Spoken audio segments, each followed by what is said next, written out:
It's the man YSN, and you're listening to YSN Radio. Yes, sir, yes, sir, yes, sir. Y'all know what time it is, man. You're rocking with the man YSN, and you're tuning in to the episode of YSN Radio, the coolest podcast in the South, man. We are back with another episode, bro. It's been a really crazy week, man. I had to jump on here and knock this episode out. We got the Afro Fusion party at Fly By Night tonight, man. So recording this podcast real quick, man, getting some stuff off my chest. Got a lot of stuff to talk about today, man, but boom, next episode I'll let you know how the Afro Fusion party, man. Shout out how the Afro Fusion party went.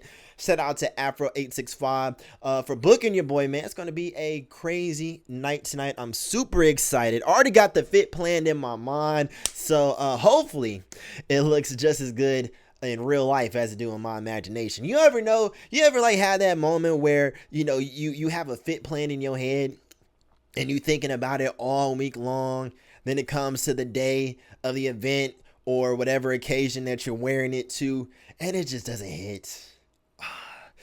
That's real pain.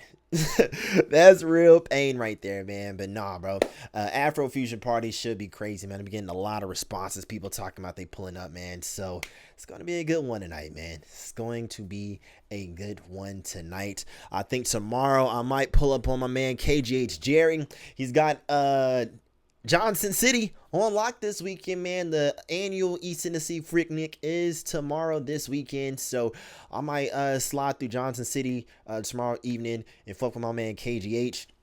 Might get a vlog out there while I'm out there, man. Who knows? Probably not. I might be turned, man. But shout out to my man KGH. He's definitely doing his thing. But boom, shameless plugs out the way. Let's jump into the water, bro. Let's jump into the water, man. It's been a crazy week, man. All week long, bro. First off, I was on the phone with my man Juice the Plug the other day. Shout out DJ Juice the Plug.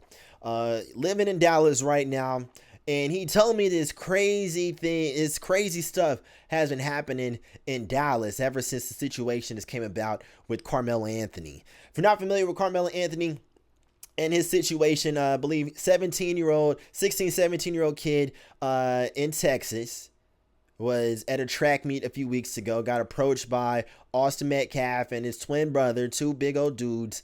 They tried to bully him out of his seat. Karmelo wasn't going, man. Stabbed Austin Metcalf in the chest, and Metcalf didn't make it. Of course, he gets booked for murder. Everybody on the internet for the past couple weeks, man, has been in an uproar. Of course, people on the side of Metcalf is trying to paint Karmelo as this violent criminal thug that was just moving on straight violent tendencies, and everyone else is in agreement. Karmelo is moving in self-defense. Eyewitness testimonies came out corroborating the story that Austin and his brother was beating him up and pretty much jumping him before the situation happened, and the judge lowered his bond and allowed him to actually get out on bond and put him on house arrest, so he's not in jail anymore. Raised damn near $1 million in donations for people helping with lawyer fees and things of that nature, man. And because, like I said, it all boils down to self-defense. The kid was protecting himself. He's getting jumped by two big burly ass football players. He had to do what he had to do. And I know I get on this podcast and I say a lot that you're not supposed to kill people, man, but he was protecting himself, man. I hate to see people go out like that, especially in a violent way. These are kids we're talking about too, man. So I hate to see that happen, bro. But the man was protecting himself. What did he was doing what he felt like he had to do.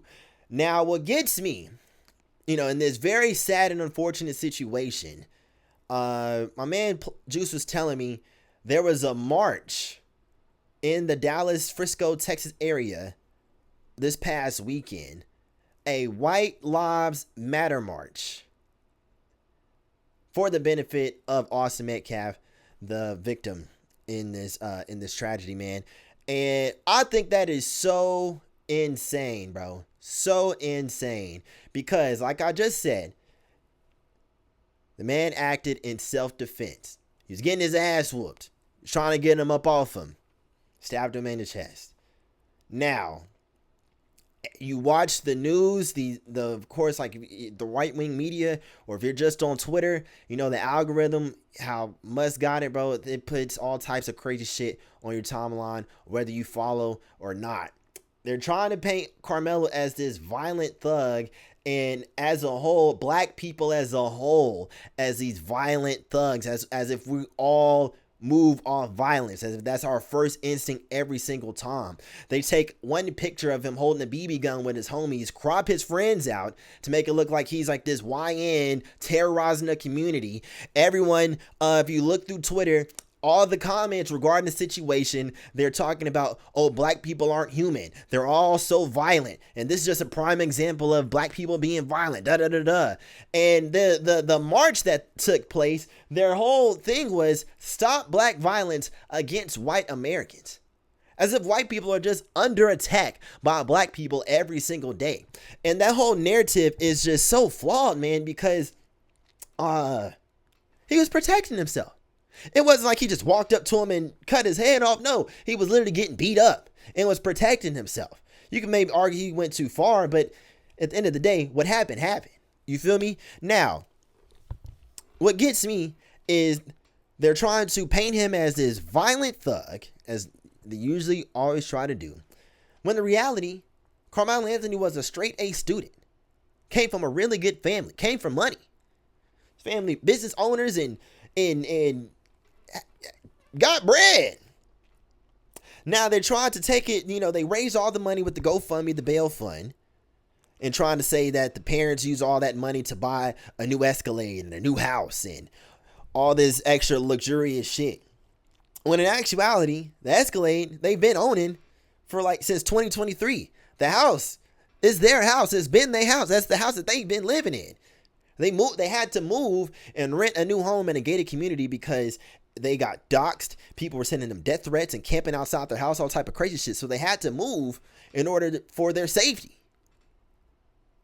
But they're trying to paint it as this is some violent thug, and their parents are using this as a come up to try to come up on people's donations. And that's the thing about it, man. Like, when people try to use that is stuff like that as an example of we're just trying to get over, use situation and controversy as a get rich quick scheme. What benefit do black people really have in being in a situation like this? Because as you can see, no matter how innocent you are, they're always going to try to paint you as the villain. Literally, no matter how innocent you are, they're always going to try to paint you as the villain. And it is very evident in this Karmelo Anthony case. For example, I could go downstairs right now to check my mail.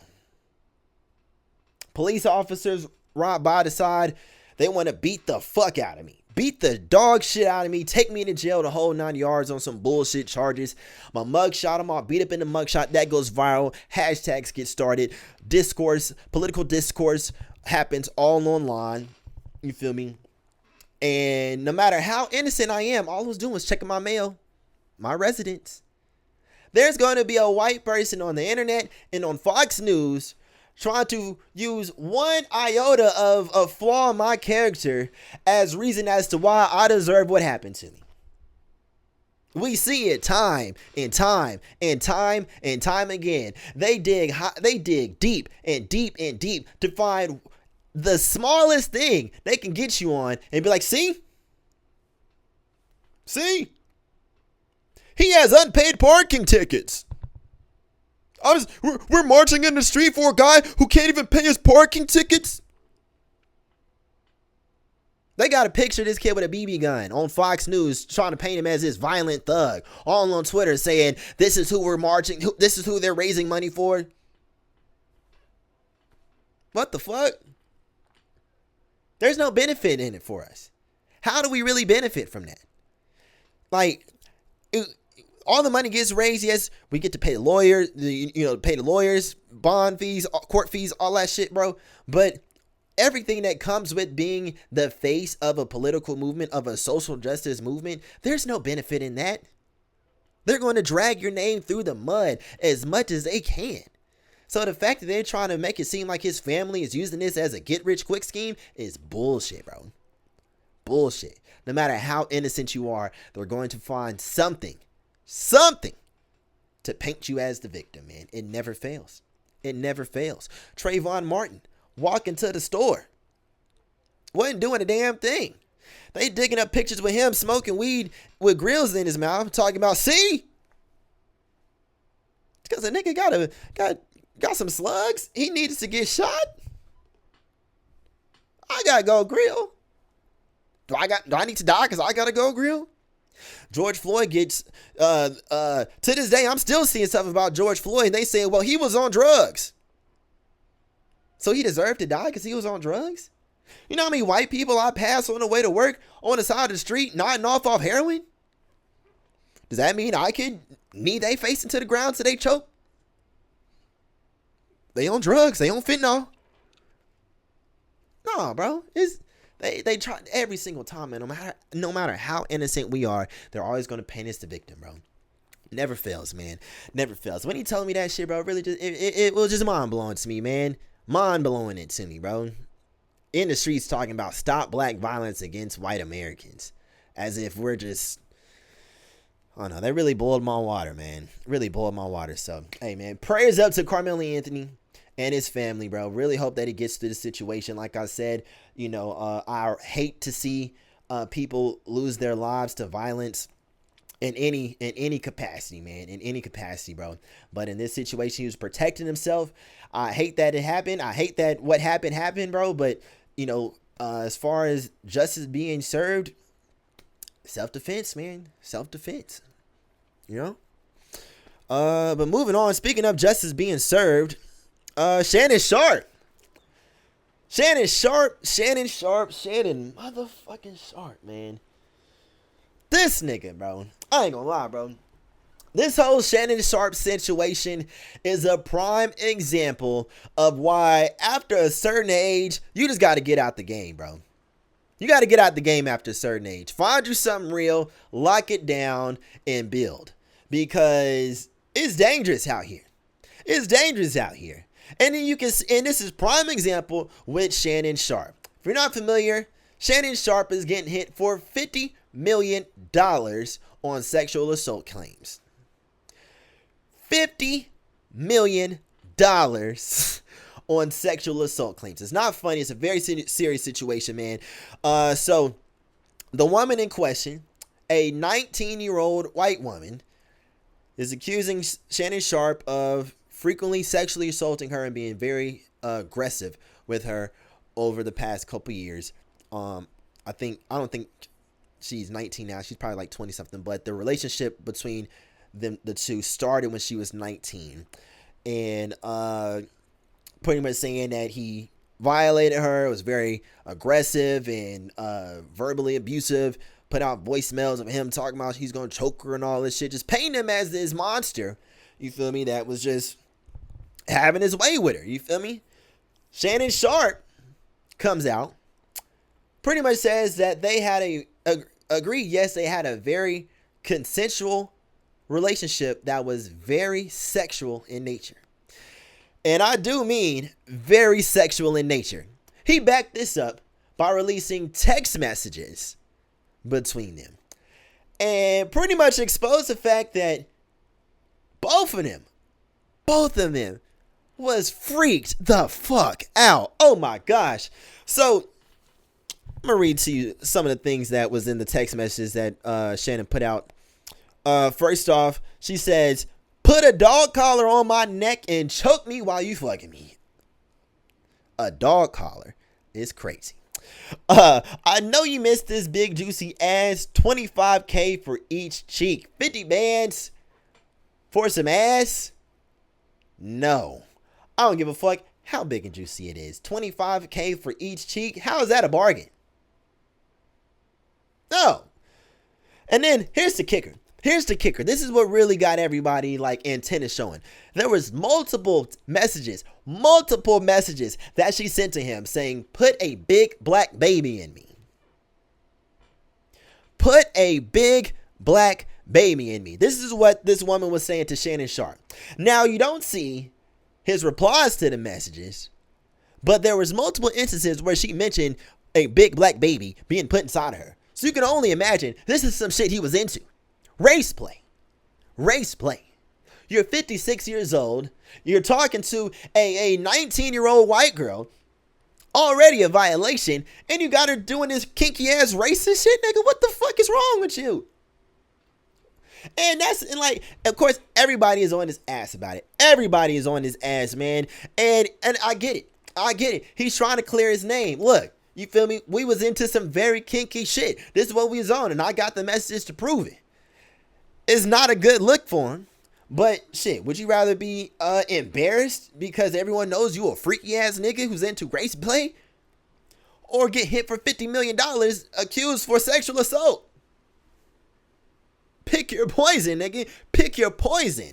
And it didn't stop there. It did not stop there. The next day, he gets online and puts a minute-long video up addressing saying, this woman's being represented by Tony Busby, which I forgot to mention that. Her lawyer is Tony Busby. If you remember, Tony Busby is the same guy who tried to hit Jay-Z on a similar case saying that he violated a 13-year-old girl. He immediately got debunked. And so Tony Busby's credibility is in the toilet, off rip. So you can already tell what the play is here. He says this is a shakedown. They're trying to get me. He was like, I know you guys. Of course, the court documents identify the woman as Jane Doe. He outright just says her name. The woman's name is Gabby, also known as Carly on OnlyFans. Nigga, Shannon, just like it's. Oh man, like it's like everything that he's doing, I get why he's doing what he is doing, but it's just not making him look any better, bro. It's like you're 56 years old, making hundreds of millions of dollars. Why are you fucking with OnlyFans bitches? 19-year-old OnlyFans bitches, white bitches at that. 19-year-old OnlyFans white bitch, bro. Like, come on now. And he said, this is what he said. He said, they're threatening to put out a 30-second clip of a sex tape between him and her. This nigga goes, I know for a fact the tape is really 10 minutes long. If you're going to drop it, drop the whole thing. What? Like, what? Like this. Oh, man. Shannon, you gotta give him his props for standing on business, man. But goddamn, we already heard you pounding a hole through some bitch back last year. Why do we need to see it again? Why do we need to see it? Why? And it's like, man, everything we know about Shannon Sharpe's sex life, everything we've learned about it has been against our will. Everything we know about Shannon Sharpe's sex life has been bestowed upon us against our will. Last year, he accidentally goes live, pounding a hole through some bitch back. That's my Michelle. Gets on his show the same night, saying, I'm not sorry it happened, I'm just sorry you heard it. And immediately started selling dick pills. Now, fast forward to this week, we seeing this nigga is caught up with this white bitch doing race play. Like, damn. If you gonna be a freak, be a responsible one, nigga. If you gonna be a freak, be a responsible one. First of all, you 56 years old, you have no business talking to a 19-year-old girl. And the whole age gap debate, you feel me? Like, oh, she's still a child, Like, that's the whole thing within itself. She's old enough to model on OnlyFans and do all this extra shit, but like, she's not old enough to fuck an older man. That's the whole thing within itself. But like, you're 56 years old. I know Shannon Sharpe talks about how he has young daughters, who are young adults. You should not be fucking kids the same age as yours. Plain and simple. Grown or not, that's just weird, my nigga. That's just weird, right? You 56 years old. You up 100 M's. You're a target. These OnlyFans models, no matter how old they are, if a girl does OnlyFans, she's about her coin. She's trying to get a bag. So what made you think that sooner or later she wasn't gonna try to pull some shit on you? Let's be real here. You on ESPN, Club Shay Shay is one of the biggest platforms in media today. Like, Shannon Sharpe is up. Why are you putting yourself in a position to be played like this, bro? There were so many red flags, man. And it just circles back to my original point. it circles back to my original point. At a certain age, you gotta let the play shit go. You gotta get out the streets, find you something real, and settle down. Shannon Sharpe is a multiple-time Super Bowl champion, NFL Hall of Famer, making hundreds of millions of dollars as a media personality. 56-year-old. There's no excuse for him to being caught up butt fucking some 19-year-old white bitch on OnlyFans. There's no excuse for that. There's no reason for that. If you go and be a freak, be a responsible one. There's plenty of 50 freaks his age. Way more experienced. I ain't never fucked nobody in their 50s before, but I done hit a couple shorties older than me. They know what they doing. Come on now, Shannon, you playing, bro. If you gonna be a freak, be a responsible one, man. But like, to that point, like, after a certain point of success, after you reach a certain degree of success, is it even possible to find real love? Is it possible to find real love after reaching a certain point of success? Because I feel like you think about Shannon Sharpe, you feel me? He's like, we established 56 years old, up 100 M's. You think like every woman that he comes across is gonna like they know you got it. They know you got it. So I feel like I don't know, man. I've never been up 100 M's in my life. You feel me? Still a regular nigga, but like I don't know, man. I feel like it has to be eerie maneuvering when you in a tax bracket like that, because like these women are dangerous, bro. They dangerous. They're not trying to get you on the child support. The lawsuit or however they can get it out of you. They're gonna try to get it out of you. So it's like, after you reach a certain point of success, is it just better off being alone? I don't know. I don't know, man.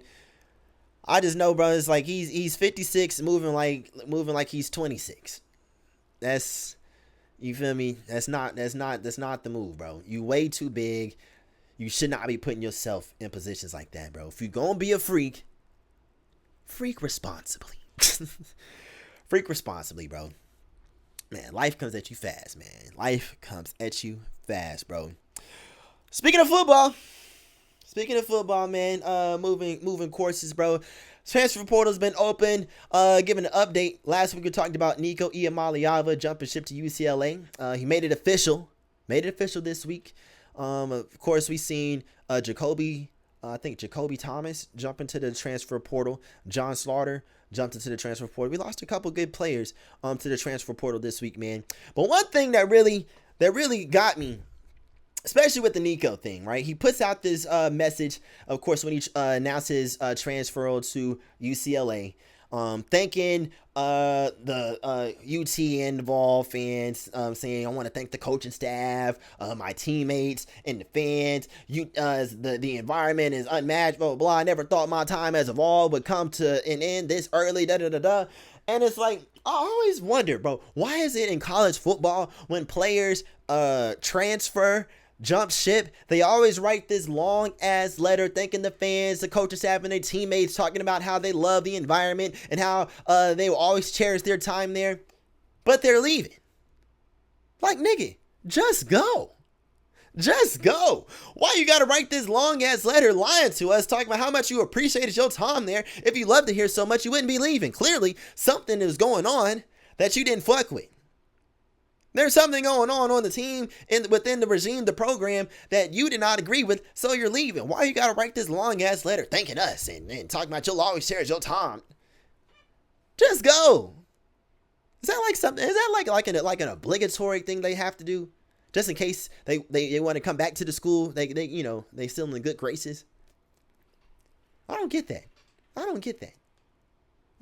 you gotta kiss my ass on your way out the door? If it's fuck me, let it be that on your way out the entire time. Don't come back, well, I want to thank you, no, nigga, you want to leave, deuces.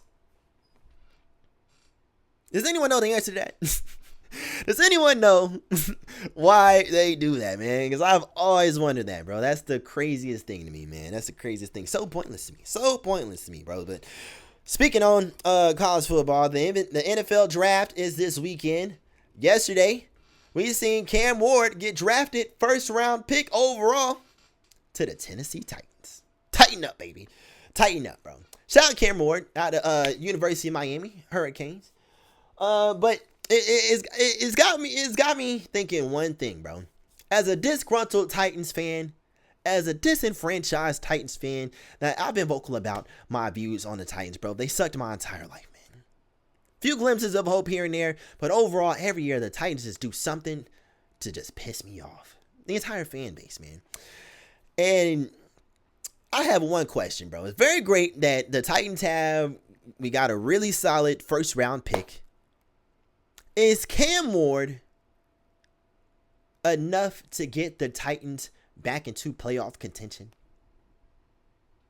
Is Cam Ward what the Titans need to get them back into playoff contention? I'm saying this because last year, Will Levis was a steaming pile of dog shit. A steaming hot pile of dog shit. Stunk it up every time he got onto the field, bro. Stunk it up every single time he got onto the field. So, with Cam Ward coming in, do you think he has what it takes to bring the Titans back into a place of respectability? Because everybody was wiping their ass with the Titans all last season. Motherfucker, it's a whole portfolio of memes of Will Levis taking L's mid-game. So if you really think about it, the bar is already on the floor for Cam Ward. He don't really have to do much to impress me. Just be better than Will. That nigga was trash. Just, you know what I mean? But like, I think I like real shit, bro. Like, is this what we need to turn the team around, to turn the entire franchise around? Tell me what you think, bro. I think the rest of the team is definitely gonna have to step up, start making some plays. You feel me? But like, man, we got a first round pick. I really hope it suits us. I really hope it helps us tighten up, bro. I really do hope, man. I'm tired of talking shit about the Titans, man. I need something. Give me something good to say. Damn it, Cam Ward, give me something good to say, man. That's all I ask. That's all I ask, man. That is all I ask. I ain't asking for much. Also, speaking about the draft, man. Shedeur Sanders making news, man. At the time of this recording, he has not been picked. Everybody thought he was going to go first round. Everybody thought he was going to go first round. Got snubbed by every single team. And honestly, bro, I think this is just them hating on him, bro. Like, if you watch Colorado football, shit, even Jackson State, he balled out. Say what you want about the team record and all that, you feel me? But like, as a player, Shedeur Sanders did what he was supposed to do. But what I think this is, man, I think they're trying to humble him because he's just way too cocky. If you think about it, Shedeur didn't do anything wrong, but flex his watch in the middle of the game. Perfect timing. Nigga flex the rollie. They make him sit out the first round. Like, goddamn. It'd be one thing if he was trash, if he was like, nah. But everyone, like all the rumors have been saying that like he's too cocky. He's too cocky, too arrogant. He needs to humble himself. So I think this is just like a tactic that they're doing to humble him, to show him that he needs to come down to earth a little bit, man. But like, why do they do that? Why do they do that? Anytime like a black athlete is sure of themselves, talking shit and backs it up, they always find a way to tear them down. And this is just another prime example of them doing that. All Shedeur did was flex the rollie. Get snubbed in the first round. Shit, you see it with Angel Reese. She won the national championship. All she did was, now they all trying to tear down the media. Oh, well, Caitlin Clark, that was just so unsportsmanlike. Like, nah, she was talking her shit.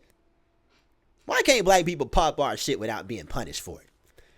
Why can't we pop our shit without being punished? Like, damn. A nigga can't believe in himself? A nigga can't believe in himself. Just nigga believe just because he believed in himself, he had to sit the whole first round. That's crazy.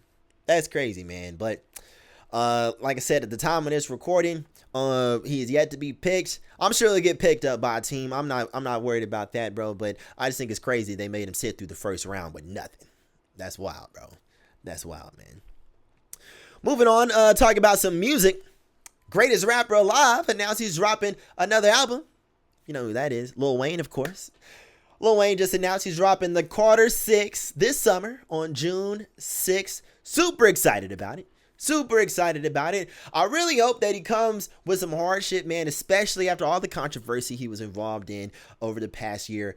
With, you know, if you're not familiar, got snubbed at the Super Bowl.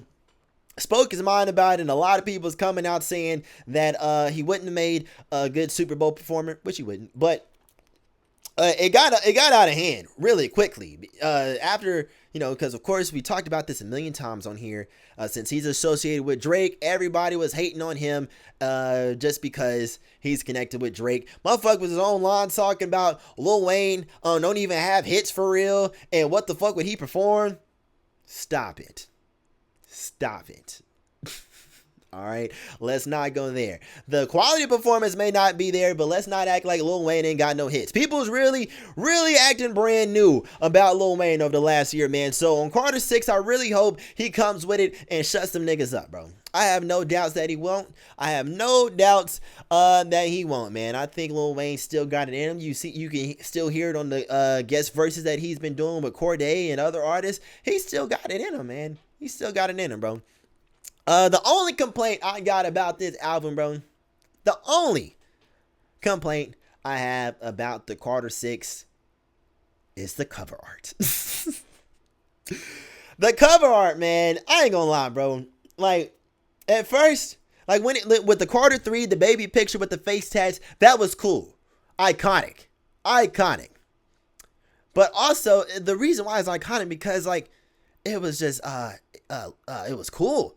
Wayne only had like 4 or 5 face tats. The tears, you know, you know, that was it. Into the Carter in the middle of on the forehead. That was it. He looked cool. 2025 Wayne, another baby picture with his current set of face tats. It's not flattering at all. It was cool in 2008. But now, the nigga, his face looks like a Chipotle bag. And you put it on the baby picture. It just doesn't look good to me, bro. It doesn't look good to me, man. I think we need to start a petition. Can Lil Wayne please change the cover art to Carter 6, bro? That was a jump scare. I ain't gonna lie. I was like, God damn, man. Like, he's the GOAT, but we gotta be honest. Let's be real. Come on now. No. Oh man, but I don't know if you guys have seen, he's been doing media, of course, a lot of interviews, man, but he said something in an interview a few weeks ago that really stuck out to me. This nigga Lil Wayne said he did not know that Jay-Z and Kanye West had a collab album.